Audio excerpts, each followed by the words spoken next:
ದಸರಾ ಉತ್ಸವ 3ನೇ ತಾರೀಕಿನಿಂದ 12ನೇ ತಾರೀಕಿನವರೆಗೆ ನಡೀತದೆ. 3ನೇ ತಾರೀಕು ಉದ್ಘಾಟನೆ ಆಗ್ತದೆ. 12ನೇ ತಾರೀಕು ಜಂಬೂ ಸವಾರಿ ನಡೀತದೆ.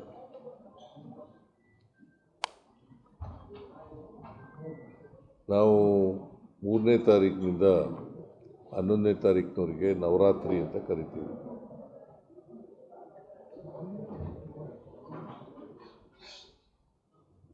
ಮೂರನೇ ತಾರೀಕು ಉದ್ಘಾಟನೆ ಯಾರಿಂದ ಮಾಡಿಸ್ಬೇಕು, ಯಾವ ಗಣ್ಯ ವ್ಯಕ್ತಿಯಿಂದ ಮಾಡಿಸ್ಬೇಕು ಅನ್ನೋದನ್ನು ಇಡೀ ಸಭೆ ಸರ್ವಾನುಮತದಿಂದ ನನಗೆ ಅಧಿಕಾರ ಕೊಟ್ಟಿದ್ದಾರೆ. ನಾನು ಇನ್ನೊಂದು 2-3 ದಿನಗಳಲ್ಲಿ ಯಾರು ದಸರಾ ಉದ್ಘಾಟನೆ ಮಾಡ್ತಾರೆ ಅನ್ನೋದನ್ನು ಘೋಷಣೆ ಮಾಡ್ತೀನಿ.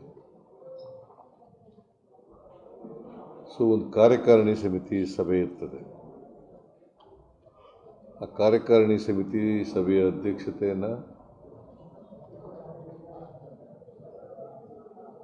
ಮೈಸೂರು ಜಿಲ್ಲಾ ಉಸ್ತುವಾರಿ ಸಚಿವರಾದಂಥ ಡಾಕ್ಟರ್ ಎಸ್.ಸಿ. ಮಹದೇವಪ್ಪನವರು ವಹಿಸ್ತಾರೆ. ಅವರು ಅಲ್ಲಿ ಕೆಲವು ನಿರ್ಣಯಗಳನ್ನು ಮಾಡ್ತಾರೆ. ಈ ಸಾರಿ ದಸರಾವನ್ನು ವಿಜೃಂಭಣೆಯಿಂದ ಆಕರ್ಷಣೀಯವಾಗಿ ಮತ್ತು ಅರ್ಥಪೂರ್ಣವಾಗಿ ಆಚರಣೆ ಮಾಡಬೇಕು ಅಂತೇಳಿ ತೀರ್ಮಾನ ಆಗಿದೆ. ಯಾಕೆಂದರೆ ಈ ವರ್ಷ ನಮ್ಮ ವಾಡಿಕೆ ಮಳೆಗಿಂತ ಹೆಚ್ಚು ಮಳೆಯಾಗಿದೆ. ಬಿತ್ತನೆ ಆಗಿದೆ, ಪೀಕ್ ಚೆನ್ನಾಗಿದೆ, ರೈತರು ಎಲ್ಲ ಹರ್ಷದಿಂದ ಇದ್ದಾರೆ.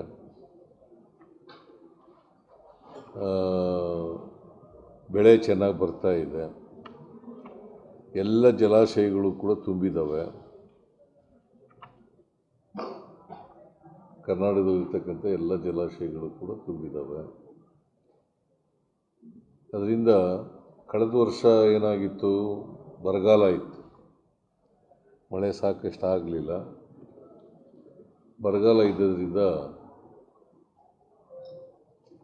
ಸರಳವಾಗಿ ಆಚರಣೆಯನ್ನು ಮಾಡಿದ್ದು. ಈ ಸಾರಿ ಮಳೆಗಾಲ ಚೆನ್ನಾಗಾಗಿರೋದ್ರಿಂದ ವಿಜೃಂಭಣೆಯಿಂದ ಮಾಡಬೇಕು ಅಂತೇಳಿ ತೀರ್ಮಾನ ಮಾಡಿದ್ದೀವಿ. ಮತ್ತು ದಸರಾ ಉದ್ಘಾಟನೆ ದಿನವೇ ಸಾಂಸ್ಕೃತಿಕ ಕಾರ್ಯಕ್ರಮಗಳು ಕೂಡ ಪ್ರಾರಂಭ ಆಗ್ತವೆ. ಮತ್ತು ದೀಪಾಲಂಕಾರನೂ ಕೂಡ ಪ್ರಾರಂಭ ಆಗುತ್ತೆ.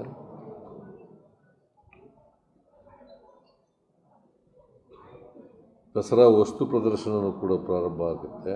ಅವತ್ತೇ ಉದ್ಘಾಟನೆ ಆಗುತ್ತೆ. ಕುಸ್ತಿ ಪ್ರದರ್ಶನವೂ ಕೂಡ ಉದ್ಘಾಟನೆ ಆಗುತ್ತೆ. ಯುವ ಸಂಭ್ರಮ, ಯುವ ದಸರಾ, ಆಮೇಲೆ ಕ್ರೀಡೆಗಳು, ಇವೆಲ್ಲವೂ ಕೂಡ ಅವತ್ತೇ ಪ್ರಾರಂಭ ಆಗ್ತದೆ. ನಾನು ಭಾಳ ಸ್ಪಷ್ಟವಾದಂಥ ಸೂಚನೆಯನ್ನು ಕೊಟ್ಟಿದ್ದೇನೆ. ದಸರಾ ಉದ್ಘಾಟನೆಯ ದಿನವೇ ವಸ್ತು ಪ್ರದರ್ಶನವೂ ಕೂಡ ಉದ್ಘಾಟನೆ ಆಗ್ತದೆ. ಸಾಮಾನ್ಯವಾಗಿ ಅಲ್ಲಿ ಖಾಲಿ ಮಳಿಗೆಗಳಿರಬಾರ್ದು.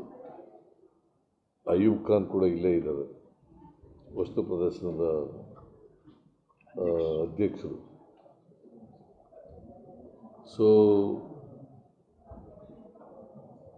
ಅವತ್ತೇ ಎಲ್ಲ ಮಳಿಗೆಗಳು ಕೂಡ ಭರ್ತಿಯಾಗಿರಬೇಕು.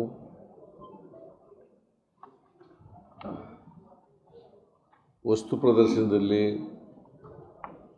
ಸರ್ಕಾರದ ಕಾರ್ಯಕ್ರಮಕ್ಕೆ ಸಾಧನೆಗಳನ್ನು ಬಿಂಬಿಸ್ತಕ್ಕಂಥ ರೀತಿಯಲ್ಲಿ ಇಲಾಖೆಯವರು ಸರ್ಕಾರದ ಕಾರ್ಯಕ್ರಮಗಳನ್ನು ಪ್ರದರ್ಶನ ಮಾಡ್ತಕ್ಕಂಥ, ಅದರ ಸಾಧನೆಗಳನ್ನು ಪ್ರದರ್ಶನ ಮಾಡ್ತಕ್ಕಂಥ ಕೆಲಸವನ್ನು ಮಾಡಬೇಕು.